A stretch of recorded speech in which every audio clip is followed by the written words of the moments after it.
So this is the oil, the black oil, ambunu oil that I made. It will be added in the description. So I'm now filtering it to give it a residue-free oil.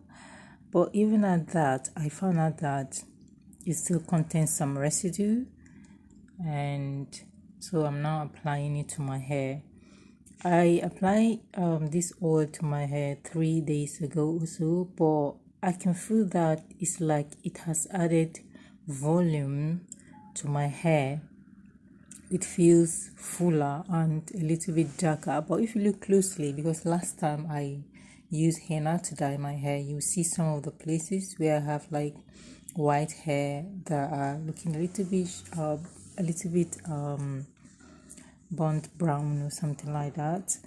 And so this is my hair, just like I said previously, it's fuller, and yeah, so I feel good.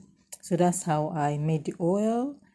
And I found that because I was wearing white, I found out that I have a little particle on the cloth, the dark particle. So maybe next time, if you're using the black oil, you should put on light color clothes, so that at least if those little particles fall on it, it's actually not too visible. At least you like be feeling somehow. So that's my